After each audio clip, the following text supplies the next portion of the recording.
joining me for day 14 of Christy's Beautiful Life 30 Days of Sketches Series 7. Here is the sketch we're using, and I did a bit of a creative interpretation for this one, and instead of using stars, I decided to use florals. And so I did a ton of fussy cutting, but what I want to mention is I also incorporated the use of a 3x4 card as kind of a base for my main cluster. So the lined paper right now that has this small photo on it is a 3x4 card, and then the mustard yellow and pink flower strip of paper is just a scrap of paper that I had in my stash. And then there you can see some of the florals I fussy cut from a piece of paper.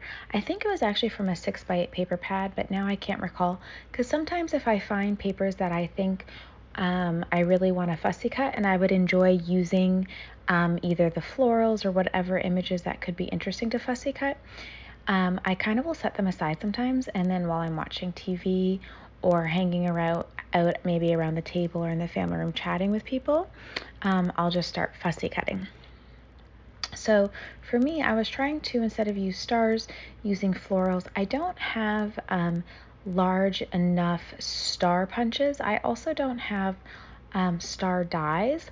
And then my silhouette is in Canada and I'm in Florida right now, so I got a bit creative. I also had my flare badge stash in Florida, and so I have been reacquainted with that, and so that's what those three black circular images are. They're kind of like flare badges, I guess. I can't think of a different word for them. And what I'm doing right now is I flip over all my flowers and I put the adhesive on them, and then I usually layer them up. So I kind of fast forwarded that process, but I have found that to be a much more efficient way for me to create clusters with florals, especially when I want to do a lot of layering.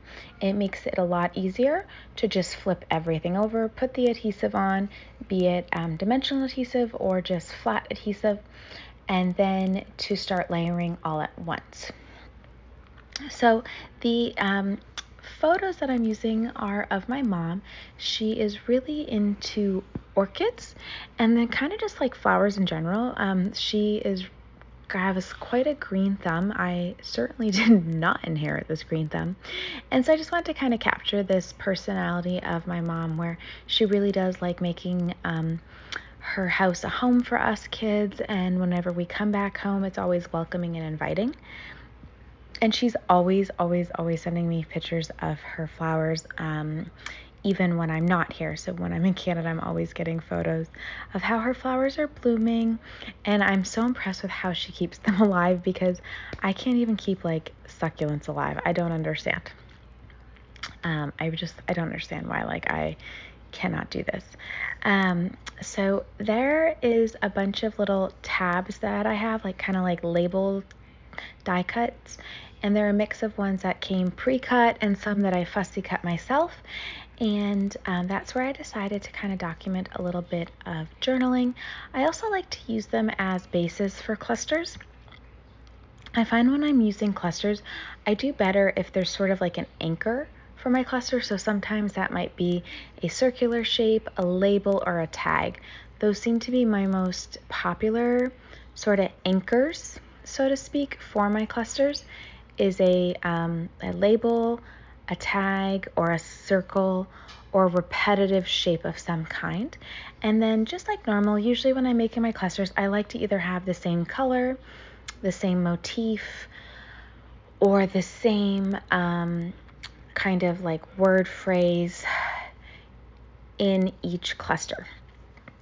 So I got to throw some word phrases on this. What I also like is that some of the flare badges have icon images, and then some of them have some wording on them. And in the close-up images, you should be able to see what they say. But I just really want to kind of capture my mom's personality and her enthusiasm. I don't know if I've ever met somebody who is just so enthusiastic about life in general and just about like the little things.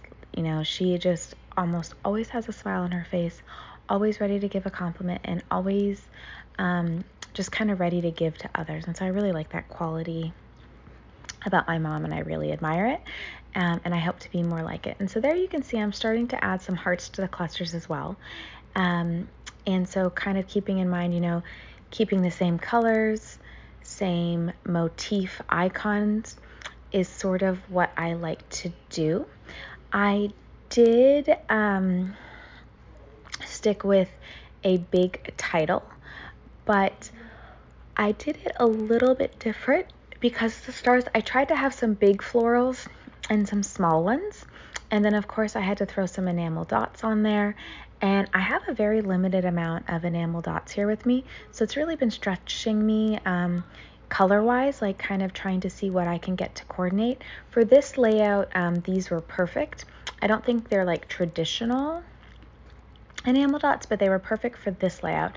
And then I had a lot of fun with this title. You're going to see in a minute that I found a really fun, funky sort of alphabet font, sticker font. I don't know if they're like truly thickers, but I found them in my stash that I had left behind, and I created a pretty large title. It's Green Thumb Pink Flowers, because my mother seems to have this amazing green thumb, and then these flowers in the photo were pink and just so pretty. So I don't make you watch me put each and every letter down, but I did want you to see this is probably the part that is the longest for me. I really don't know why, but here are some close-ups. The white lines above will be filled with some more journaling. I just didn't have a chance to get the journaling done that I wanted to. Thank you guys so much for watching. Don't forget to give this video a thumbs up and subscribe to my channel, and be sure to use the links in the description box below to see everybody else's take on the sketch.